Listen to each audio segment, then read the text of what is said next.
Welcome to Teaching Orchestra. I'm here with Eric Eaks. He's the Director of Fine Arts for College Station ISD.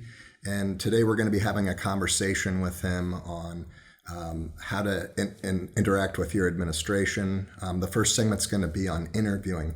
A lot of you are probably looking for a job or maybe trying to upgrade your job. And we're just going to talk to Mr. Eaks here about some interview tips. So first of all, when you're interviewing a candidate, what are you looking for in a fine arts candidate or in an orchestra candidate?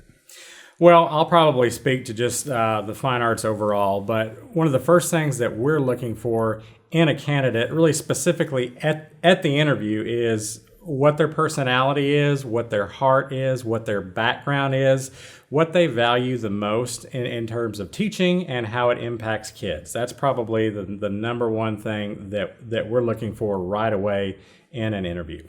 Okay. So what questions are you going to ask to try to get that information to come out? Well, we're going to probably ask a lot of questions about, let's say, classroom procedures. Let's say programming choices. You know, when they like to do concerts, what kind of rep they potentially like to do. You know, obviously, if it's a first-year teacher, that's probably going to be a little bit of a harder question. But we'll definitely ask, things about rep. We will ask things about community involvement. We will ask things about school involvement.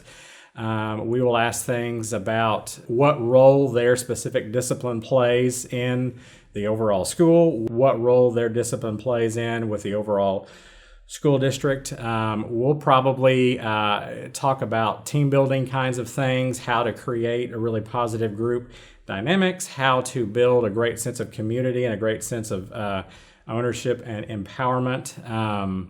Those would be a lot of the main questions that we would ask to try to get to know them. Okay, so if they're preparing for an interview, they could have a friend ask them a question like, if you were hired here, how could you work best with the other teachers in the music department? And a good answer would probably be, I'm a team player, I try to get along, and whatever bad answer would probably be like, yeah, I just kind of want to stick to myself and, be as opportunistic as possible, right? Yeah, that's right.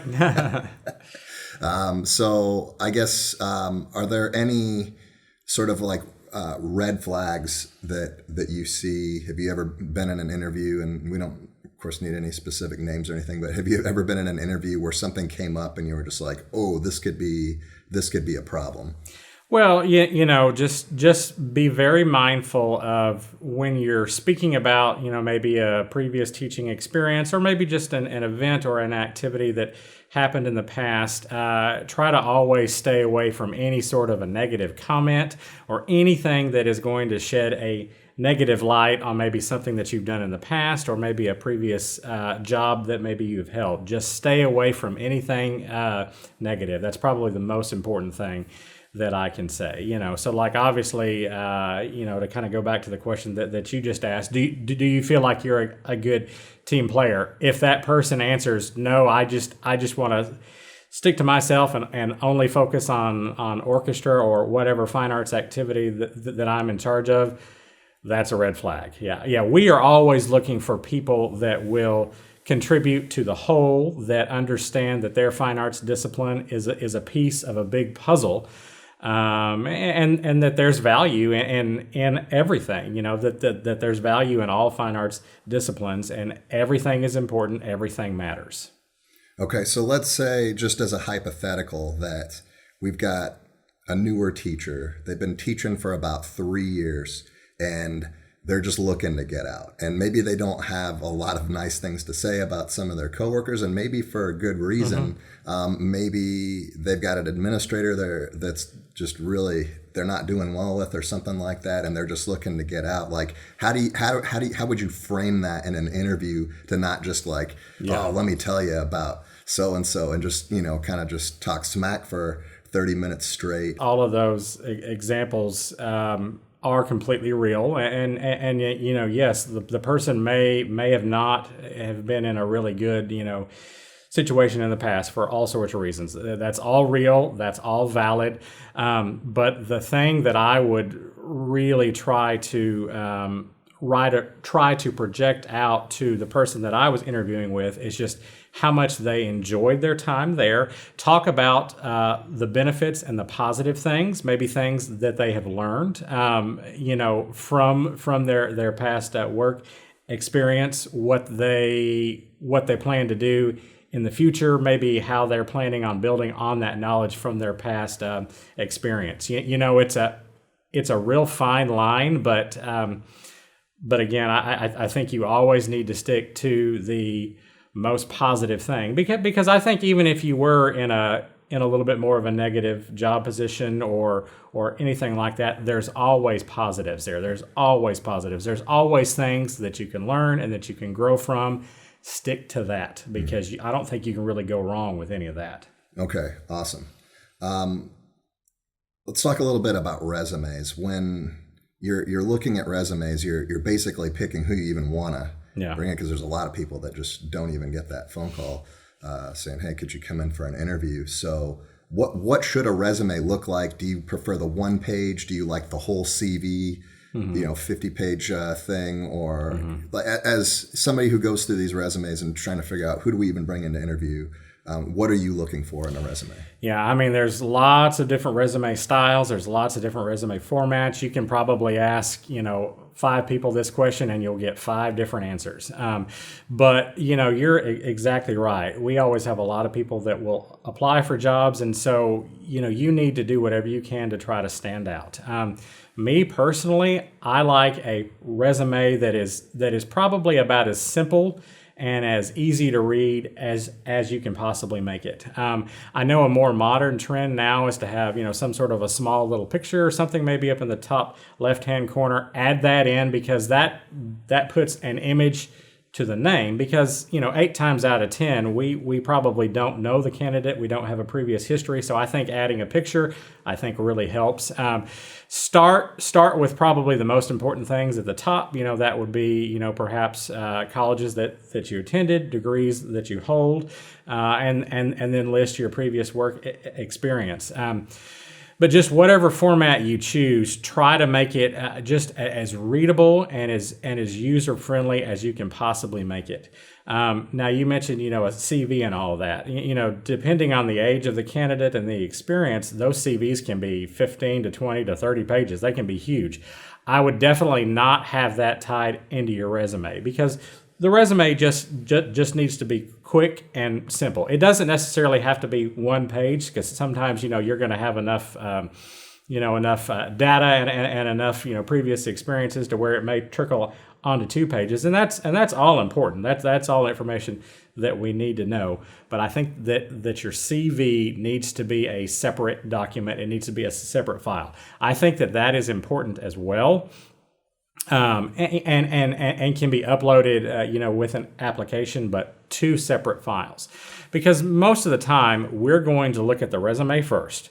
We're going to gather all the information. We're going to see, where they attended school, what sort of work history they have. We'll be able to get as much background information as we can from that resume, probably enough to decide, yes, we are going to interview this candidate, or no, we feel like this candidate doesn't quite fit our needs and we're going to choose not to interview.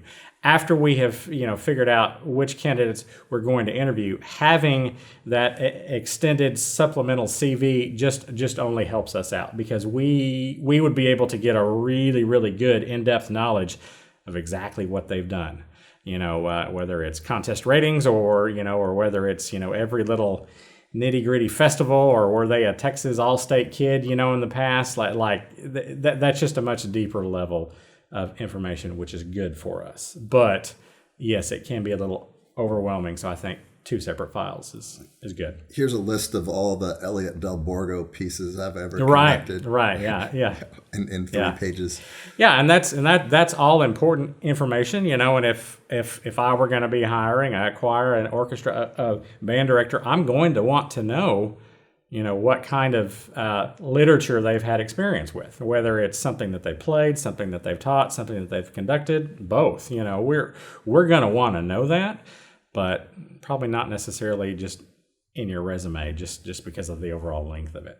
What are the gold stars in the resume? Something that if you see in a resume, it really stands out, and that's going to head to the yes pile.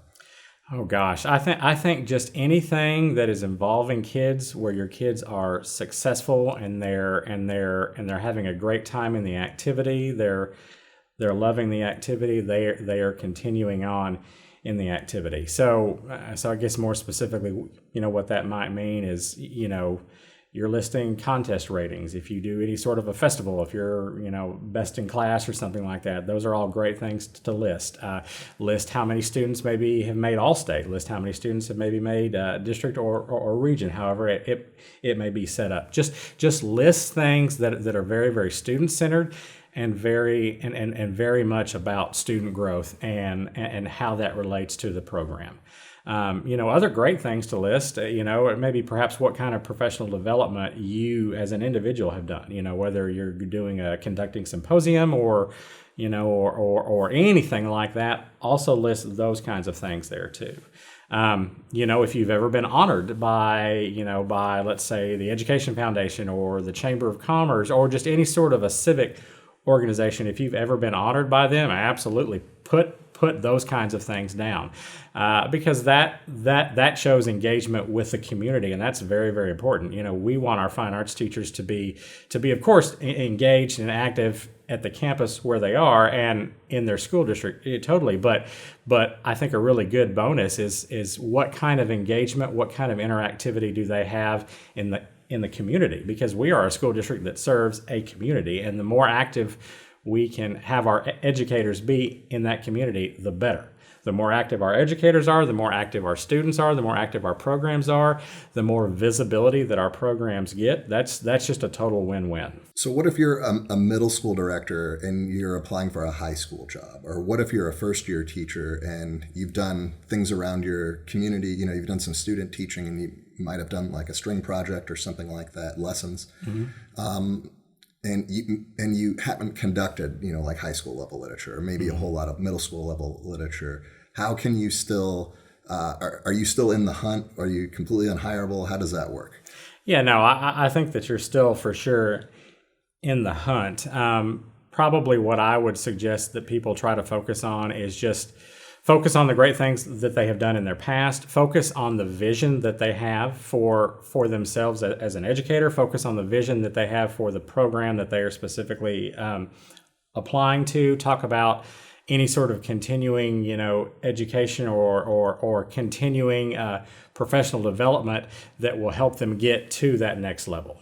So like if you're teaching at a middle school right now and you're interested in a high school position, that to me is perfectly fine and a very normal transition.